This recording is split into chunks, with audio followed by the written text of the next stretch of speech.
Welcome to Norwich Moot's 12th annual herb walk and our second herb walk, which we've done online.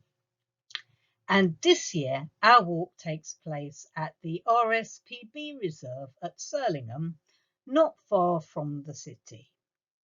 And the pictures were all taken on Tuesday, the 8th of June, as I did the circular walk with Annette.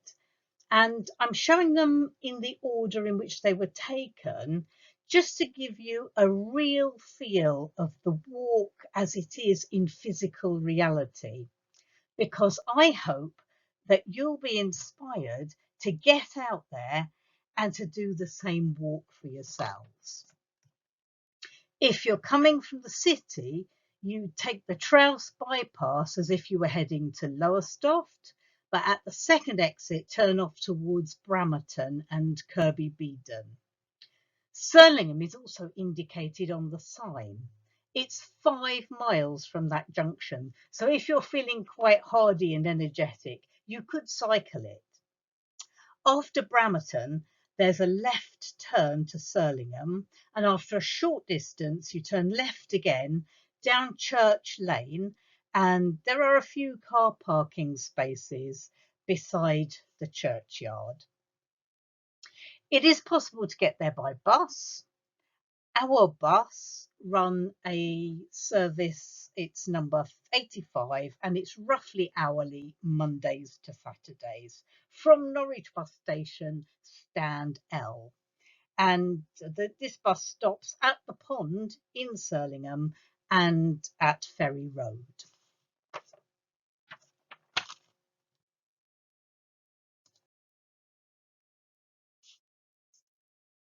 So here is the church, which we parked right beside. It's a lovely Norman church dedicated to St Mary, which is one of Norfolk's 124 round-towered churches.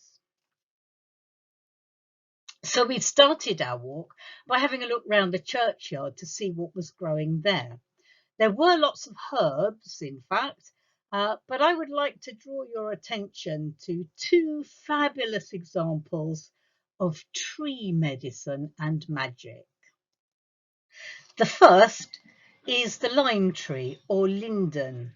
Its botanical genus name is Tilia, and the broad and the small-leaved species can both be used.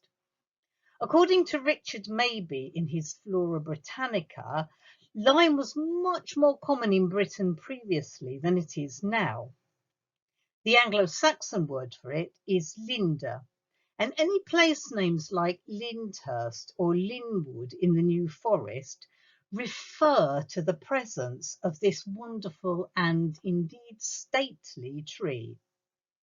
It's a very long-lived tree and can spring back to life even if the tree falls and the roots are broken.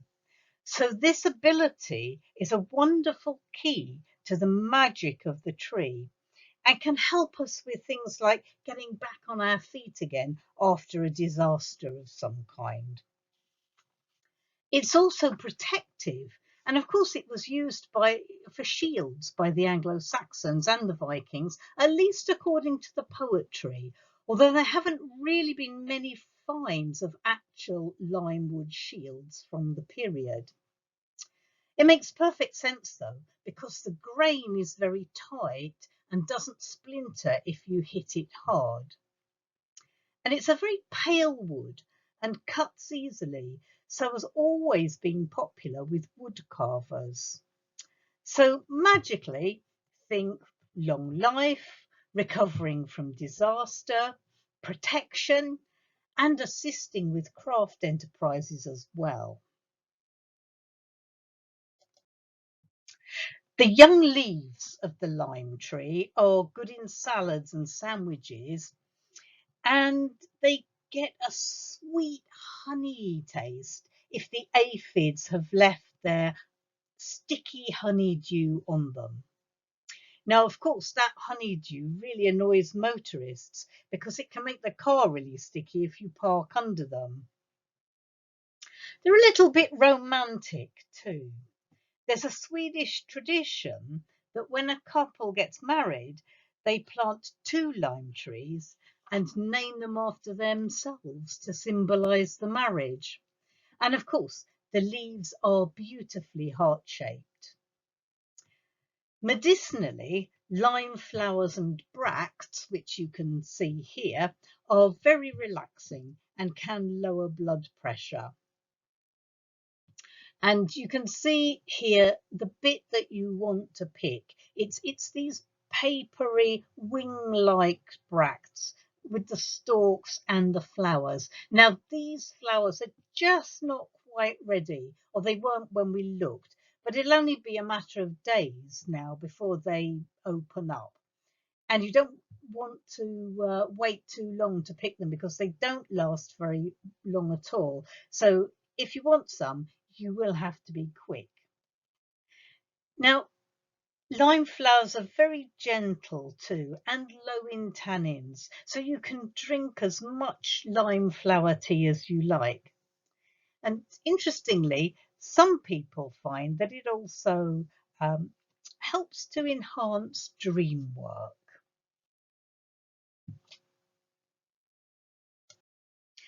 So our next tree is the horse chestnut, Aesculus hippocastanum, and they're looking fantastic at the moment, just perfectly, beautifully in bloom.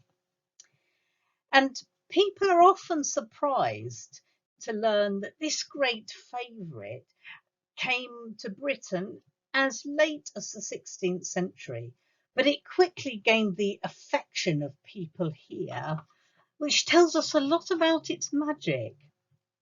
It often has pride of place in a village and is prized as a shade tree and for its beautiful upright clusters of candle-like flowers just like these. And of course, they speak to us of illumination. And those of you who work with flower remedies will know that the flower of the white chestnut, or the buds of these flowers, are specific for people who keep repeating old patterns and don't learn from their mistakes. Magically, this tree is also associated with children because they so love to play with the conkers. And of course, a bowl of shiny conkers can be lovely on an autumn altar.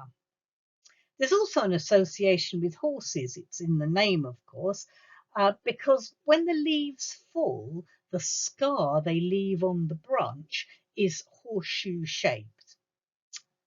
Now, I also understand that people give conkers to horses to eat to improve the texture and shininess of their coats. In herbal medicine, the conkers are made into a tincture for circulatory problems, especially varicose veins and piles, because it's astringent and tones and protects the blood vessels, as well as being anti-inflammatory due to its saponin content.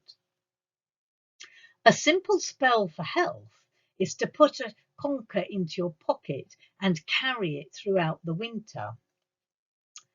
This can also help ward off rheumatism and arthritis. Now, Scott Cunningham tells us to wrap up a conker, just one, in a dollar bill and carry it in a sachet to attract money. I suppose here we could use a £5 note, although the new plastic ones aren't great for that. Cunningham also says that just carrying one will bring success in everything, so it's worth a try.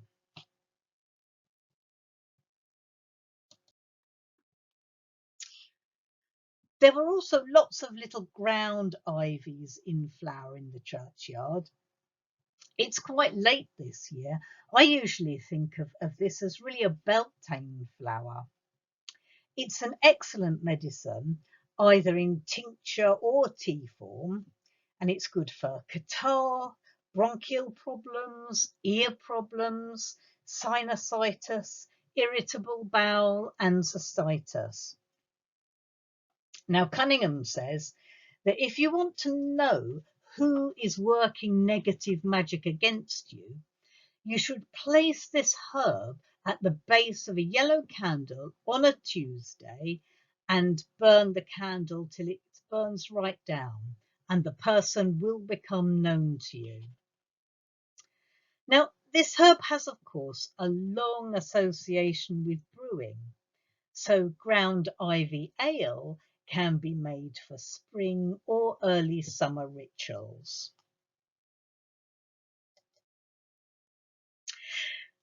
We wandered out of the churchyard at one corner through a little gap in the wall, and right by that gap is this rather magnificent stone. It's possibly a glacial erratic, but I'm not quite sure, and there's very little information so far that I've been able to find about it. But maybe some of you know something about the history of this rather magnificent stone, which looks as if it should be at the perfect place for making offerings to the fair ones, because they do like large flat stones. Anyway, then we turned right and headed off down the lane. And of course, the hedgerows were full of cleavers. That's not surprising, really. So cleavers are also known as sticky willies, goosegrass, and many other names as well. The botanical name for this herb is Galium aparine. And it's a good thing that this herb is so plentiful, because it is so useful. It's a lymphatic, an alterative, a detoxifier, as well as an anti-inflammatory and adaptogenic as well, which means that it helps us to deal with stress. It's specific for skin problems, and it can be useful in treating conditions like eczema and psoriasis. It's actually really easy to squeeze out the juice if you just chop the herb and then squeeze it, or you can chop the fresh herb and make a cold infusion from it, which is absolutely delicious and refreshing as well as good for you. If you chop the herb and put it into a jar or a teapot, then just cover it with cold water and leave it for a few hours to make sure that you get the maximum amount of flavour and active constituents from the herb.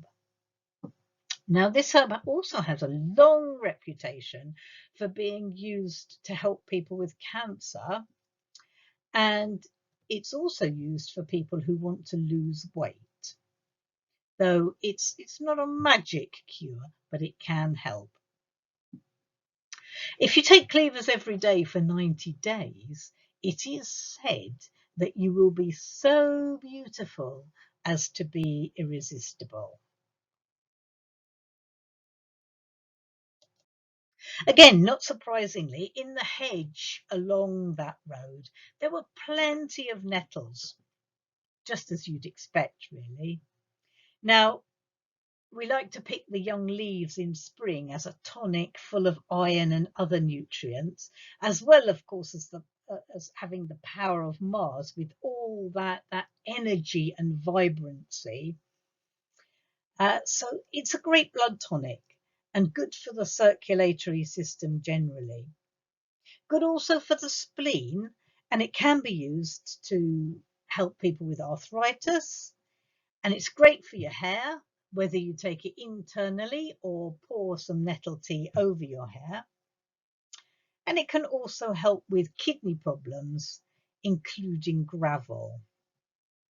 It's great for allergies and hay fever, often combined with other herbs like elderflower, eyebright, or echinacea. This time of year is really good for making nettle string, which is brilliant for all kinds of cord and knotting spells. I have done it. It's a bit hard on the fingers, but it is well worth the effort. And as soon as these flowers that you can see here go over, it'll be time to collect nettle seed, which is very nutritious and also great for the kidneys.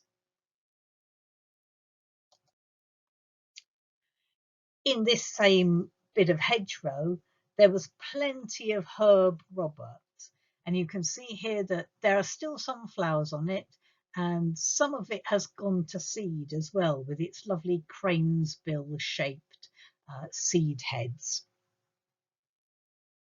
I always associate this particular herb with increasing our knowledge of traditional witchcraft and also of honouring the horned god.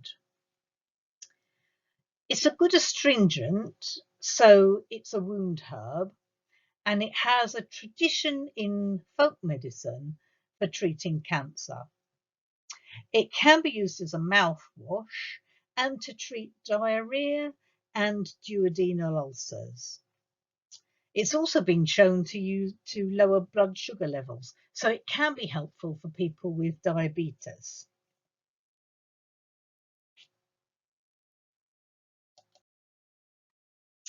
A little further down the lane, we came to the lovely garden of the Surlingham honey people, who have this attractive honey cupboard outside their gate. Now, apparently, according to a notice inside this cupboard, there hasn't been a lot of honey produced in Norfolk this year due to the rather weird weather conditions. So what there was rather expensive. Nevertheless, Nettles and I decided that we would both have a pot each anyway. Not much further down the lane, on the other side from the honey cupboard, we found some greater periwinkle. Now, this plant is very high in tannins, and so it's an excellent astringent, and it can be used for diarrhea, excessive menstrual bleeding, and also for children who wet the bed. Of course, it has very fine and flexible stems, so they're great for making small magical baskets, and you're ideal for offering baskets or small garlands. It's also known as sorcerer's violet, and it can be carried for protection, for money, to obtain grace, and to keep evil spirits or the evil eye away. It's mentioned in the text, the Pseudo Apuleius, where it is said that it should be gathered on the 1st, the 9th, or the 11th night of the moon, when you are in a state of purity. And while you're gathering it, you should say these words: I pray thee, vinca pavinca, thee that art to be had for thy many useful qualities, that thou come to me, glad blossoming with thy manefulness, that thou outfit me, so that I may be shielded and prosperous, and undamaged by poisons and water.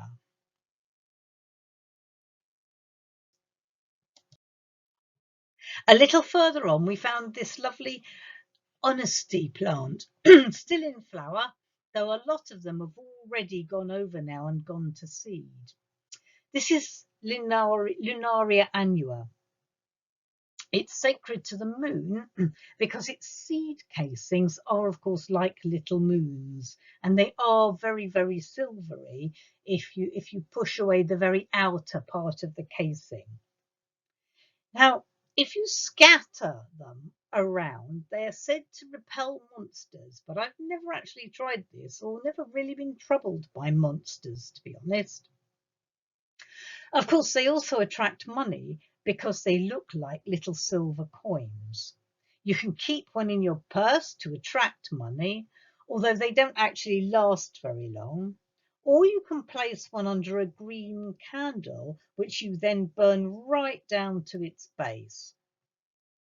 I'm not aware of any medicinal uses of this plant, but Julian Barker, in his Medicinal Flora of Britain and Northwestern Europe, says that the seeds removed from their casings and the roots are edible, but I haven't actually tried them. Just nearby, we also found some lords and ladies, Arum maculatum. Now this one has its berries already, but earlier in the season, of course, it does produce a very suggestive flower, hence many of its rather saucy names. Cuckoo pint, for example, refers to the word pintle, which is an old word for penis.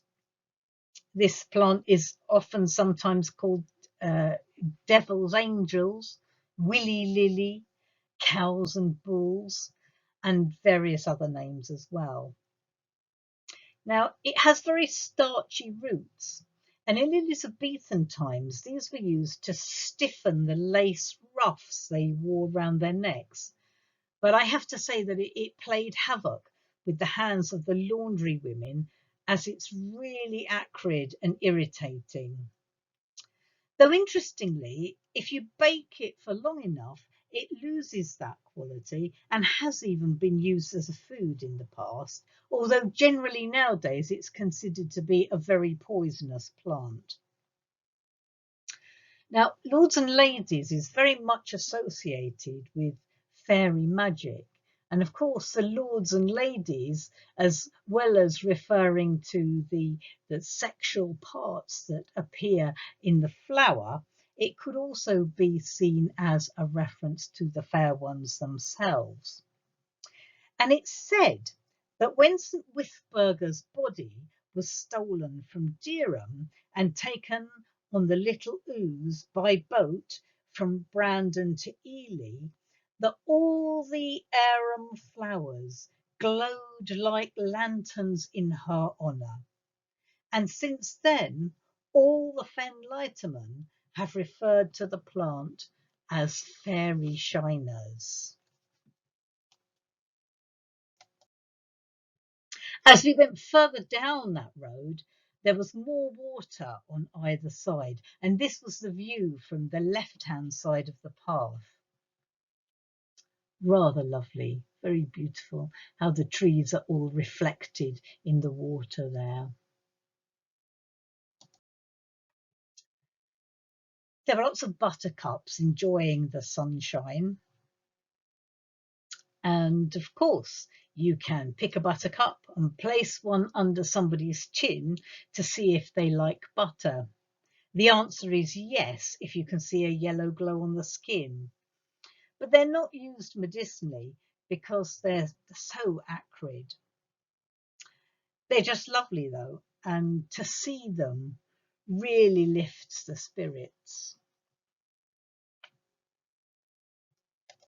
Now here was a bit of a surprise. Here are some hawthorn flowers, and it's been such a strange season so far as the timing of plants has been concerned.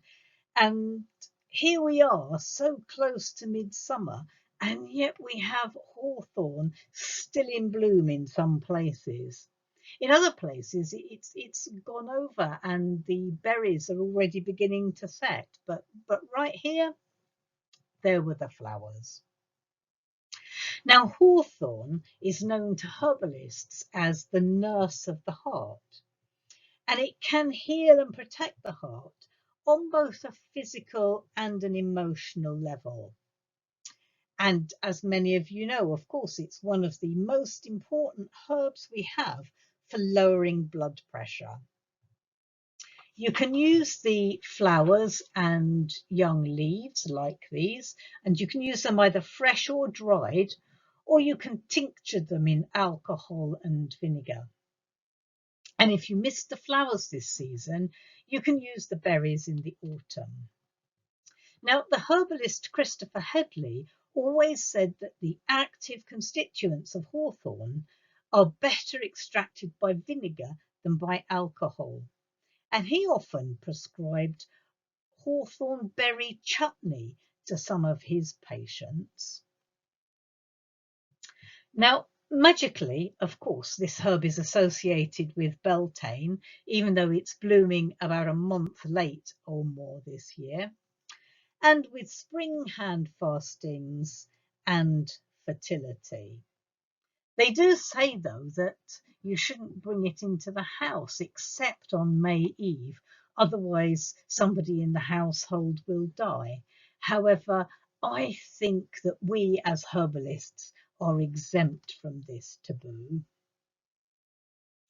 They do say that if you put some hawthorn in a baby's cradle, it can guard the child against evil spells. And it is, of course, a fairy tree. So if you spend the night under a hawthorn when it's in bloom, you never know what gifts you might be given by the fair ones. And an interesting little protective charm can be made by twisting red wool around the thorn and wearing it as a brooch. Some people call that an Albion knot, which is a rather lovely name for it. Now, if you want to do this and you first touch the thorn you're going to use to the very special hawthorn tree known as the Witch of Hethel, the spell will be even more powerful. Just up some steps from this hawthorn is the very atmospheric ruined church of St Saviour's. It was a Norman church built in the late 11th century when there were two parishes in this area.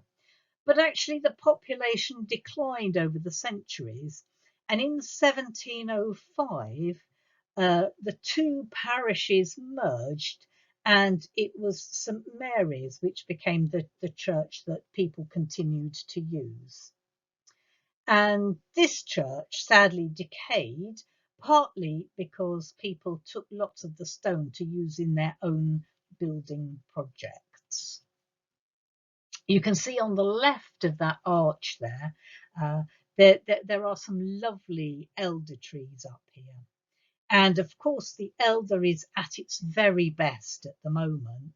So it's time to harvest some for the fragrant, creamy blossoms, for teas, or to make elderflower cordial. And of course, to make use of their very powerful antiviral properties. Don't pick too many all at once, though, because the berries are antiviral too and sacred to the dark goddess of the waning year. Elderberry wine or syrup is the perfect way to honour her, and this can be used in communions for her rituals. It's lovely in a Samhain ritual, in fact. Now, the elder, of course, is an entire medicine chest, all in one tree. And when we get to Imbolg again, you can make a wonderful green oil for creams and for wound ointments.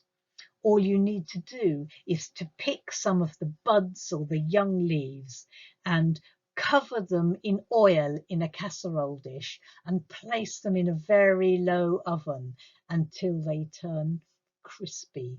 And at that point, the leaves will have given all of their virtue to the oil, and you can discard the leaves and keep the precious elder leaf oil that you've made. The hollow stems of the elder are also excellent for magical beads, and such necklaces are perfect for anyone who follows the ways of the Green Witch. Elder is also associated with longevity, and elder twigs kept in the house ensure that the residents there have a long life and also an easy death, which is what we all hope for ourselves. Now, just beside this arch is a huge, luscious clump of comfrey. Now, there are lots of different types of comfrey, but the only one that is recommended for medicinal use is Symphytum officinale. And even then, there are restrictions on its use by herbalists due to the pyrrolizidine alkaloids it contains, which may be harmful to the liver if we have too many of them, or too great a quantity at any one time. And for that reason, herbalists are not allowed to use the root internally, and the use of the leaf is restricted to 6 weeks maximum, and the tincture has to be as mild as a 1 in 10 tincture, which means 1 part of herb to 10 parts of the alcohol and water mix that's used to extract it. But it is an excellent healing herb. It's good for broken bones, arthritis, from recovery from surgery, and also for stomach ulcers. And the reason for this is because it contains allantoin, which encourages the cells to grow faster and so promotes healing. It's also a herb of Saturn, so it's concerned with things like boundaries and restrictions. And if you put a leaf of comfrey into your luggage when you travel, it will stop your things from being stolen. For that, of course, it is fine to use the white flowered type, which grows everywhere around Norwich. We have loads of it in our garden. But that type is not technically suitable for medicinal use, although I will admit to having used a few of its leaves for comfrey and nettle beer in the spring. Also up by St Saviour's, there is some speedwell, Veronica officinalis. Now, it's interesting that in the 16th and 17th century, it was a very popular herb for respiratory problems of all kinds, as well as for digestive and kidney issues. And the blue flowers have also been popular as an eye wash. But I don't think it's hugely popular with medical herbalists these days. I certainly have never prescribed it medicinally, though I have used it magically, because, as its name suggests, it can be used in sachets to help a journey to be swift and safe. Perhaps it's also appropriate that Speedwell is growing close to Ted Ellis's grave, which is a lovely little monument in this perfect spot. I'm sure many of you remember Ted Ellis as the people's naturalist. He was a curator of natural history at Norwich Castle. He was also a writer, a broadcaster, and the founder of Wheat Fen Nature Reserve. Mind you, you don't need to be on any nature reserve to see the next little plant. This is the greater plantain. It's really common and really useful. In fact, it's the second herb mentioned in the Anglo-Saxon 9 herbs charm. And the charm tells us how this little herb has carts riding over it, brides crying over it, and bulls snorting over it. It's constantly being downtrodden, just like this little one in the picture, which is growing in the middle of the path. But because of this, it is resilient and can withstand evils and poison. So this herb is perfect for people who feel downtrodden. And it's great for all sorts of conditions of the mucous membranes, like sinusitis or problems of the digestive tract. And it's also a great wound herb.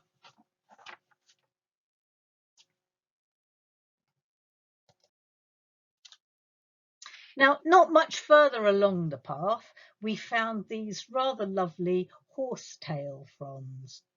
They look so ancient and prehistoric, don't they?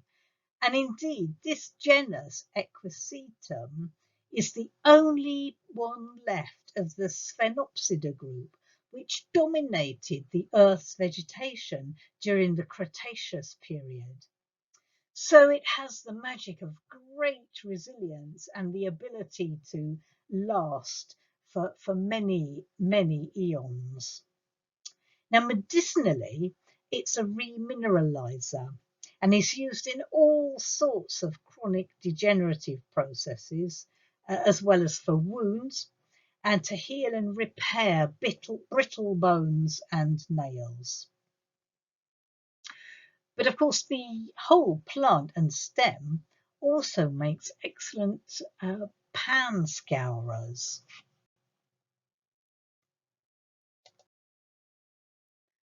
A little way along the path, we had to climb over a stile to our left, and right beside the stile, we found these wild hops just beginning to get going. Now, of course, hops are mostly associated with beer making when the strobills, which are the female flowers, are used. And these don't come on till much later in the season. You know, they're quite autumnal looking, really. Now, these strobills have sedative and hypnotic properties, so they are really good for helping people to sleep, either in sleep pillows or perhaps on their own, or perhaps mixed with lavender or with woodruff. They can also be used as a tea or as a tincture. This herb is a bitter tonic too, and I have used it to help people who have IBS and also diverticulitis. Although it's important to remember that it's not really recommended for people who suffer from depression.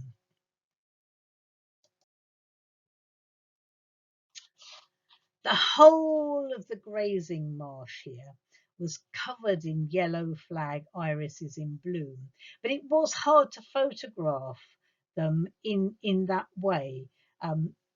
You just wouldn't have done them justice, really. So here's a close-up of one.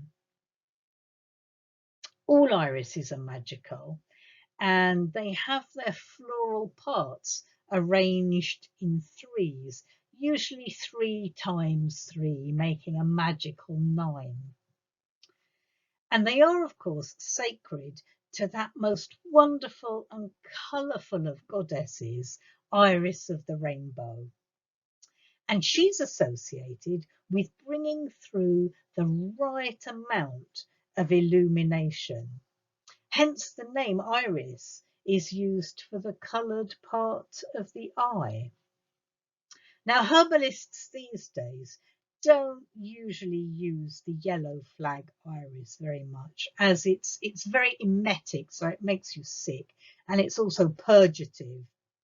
But its cousin, the blue flag irises, is excellent for the liver and for the thyroid and for all sorts of skin problems. Now, any irises can be placed in a vase indoors for purification of the home, and the threefold nature of the flowers is said to represent faith, wisdom, and courage.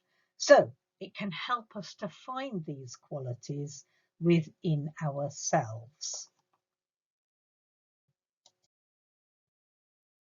Now, in amongst these irises, we found a wonderful clump of these fabulous Bistort flowers. Bistort literally means twice twisted because of the shape of the root, but we resisted the temptation to dig any of these up and check. It's sometimes used for ulcers, colitis, and hemorrhoids because it's astringent. And it's also associated with fertility too. And you should carry some Bistort root with you if you want to conceive. It's interesting too that if you burn Bistort root with frankincense, it is said to improve your psychic powers, and sprinkling an infusion of it around the house will drive out poltergeists, if you should happen to be troubled with any of those. On the other side of the path from the Bistort was this lovely wild rose, which will provide delicious rose hips later in the year, which can be made into syrup for a vitamin C boost throughout the winter. The rose hips are also lovely for making rosaries for prayer or meditation. That's how these strings of beads got their name, partly because the rose hips were sometimes used, but also because rosary beads were sometimes made of rose petals, boiled 3 times in an iron saucepan and then made into little tiny beads. It's quite a long process to do, quicker and easier just to use the rose hips, although obviously they do tend to fade as they dry out. What I like to do is to make them and then hang them on the trees when they begin to fade. And I always string them on pure linen thread so that they're completely biodegradable and won't harm the environment or any wildlife. I particularly like rose hip rosaries because I live right near Rosary Road and, of course, Rosary Cemetery, where some of you may remember we have had these herb walks in the past. Now, I often prescribe rose medicinally, but that isn't this type of rose. It's the fragrant types like Rosa damascena and Rosa gallica, which support both the nervous system and the liver. And of course, they are wonderful at lifting the spirits.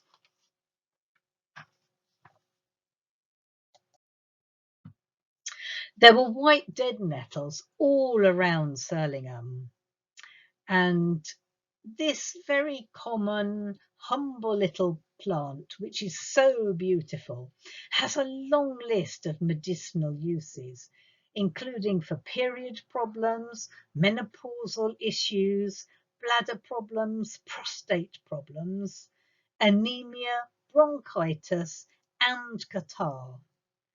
It's also a really good wound herb, so it's really versatile. And this one I photographed just by the hide, where you can sit and relax on your walk and watch the birds for a little while.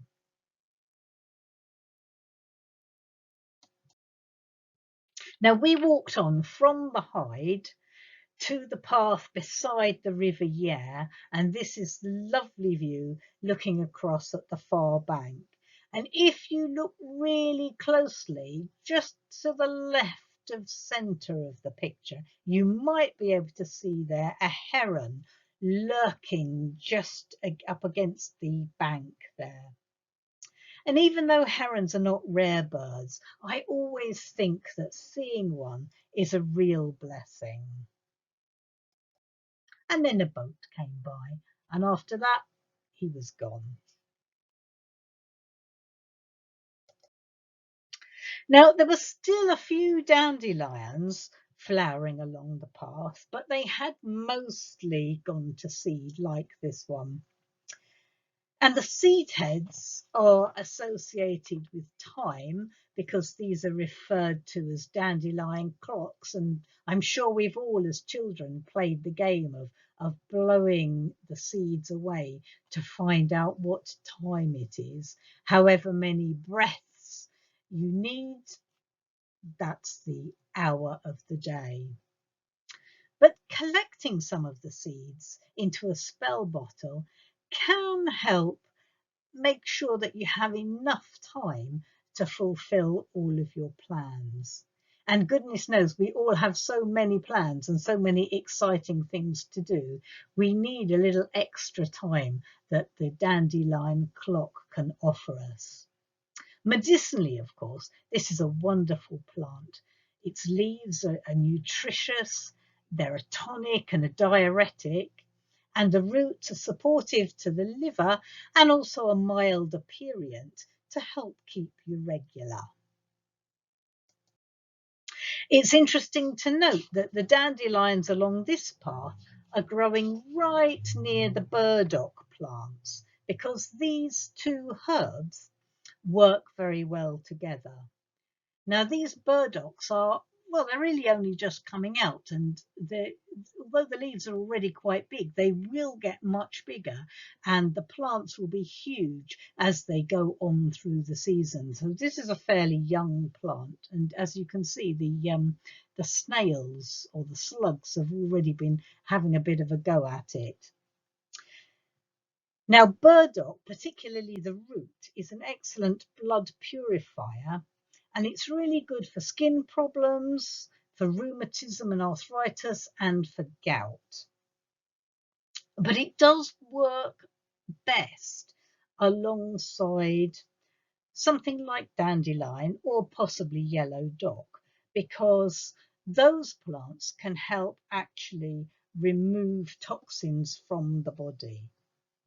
Now, I don't recommend using the kind of dandelion and burdock drink you can get from chip shops, though, because they are full of sugar, of course, and they probably don't have very much quality plant material in them. And according to Julian Barker, the quality of the burdock root is essential for its efficacious medicinal use. So you want the best quality possible. It's also said that if you string burdock root like beads onto a red thread, it can help dispel negativity. And in the autumn, of course, you can use the burrs to get to the heart of a problem. 5 burrs in a box can force someone to tell the truth. And I can vouch for the efficacy of this spell, although I will add that if you try it, you might not much like the results of what you find out.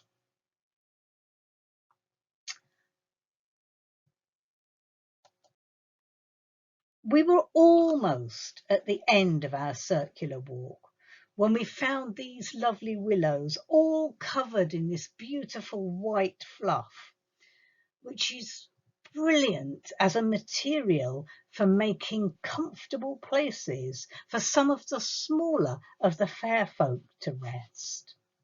Now, willow, particularly Salix alba, is best known as an anti-inflammatory and for its use in arthritis. And it contains salicylic acid, which is what aspirin was made from, although that was slightly altered chemically. Aspirin, of course, can damage your stomach lining if you take a lot of it and for a long period of time, but willow doesn't have that effect at all. Now, willows love water, of course, and so they're generally associated with the moon, and the forked twigs of the willow can be used for water divining. Now, mixed with sandalwood, willow bark can be very useful when you're trying to conjure up spirits. And of course, the flexible young stems of the willow can be woven into baskets, possibly fortune baskets, into which you can collect all of the herbs that you need. And of course, some unexpected treasures too. Almost at the top of the hill, nearly back at the church, is this lovely box tree. Now, most people tend to think of box as being a hedging plant. And of course, as the neat clipped edging around formal herb gardens, like the one in the Cathedral Close, which has got some lovely little box edging around it. But it's interesting that left to its own devices, this can grow into a really impressive tree. This is what the leaves look like close to. And box has sometimes been used medicinally for fevers and as a cholagogue to improve the flow of bile from the gallbladder. But it is what's known as a heroic herb, so it can have rather drastic effects. Needless to say, I have never prescribed it to anyone. I tend to prefer the gentler herbs. But the tincture of fresh box and rosemary is supposed to cure baldness when it's rubbed into the scalp. Julian Barker again says that there are good reasons why this should be effective, but I don't personally know any examples of this having worked. Now the wood is really creamy and white, and so it's good for craft work. It's a hard wood, and it's been used traditionally for making chess figures, also rolling pins, and even printing blocks, as well, of course, as the white-handled knives, which are favoured by Wiccans for their rituals. It's a good tree for herbalists too, because as well as often being used to edge the herb garden, the wood can be used to make pestles and mortars. So it is of great assistance with our herbal and our magical crafts.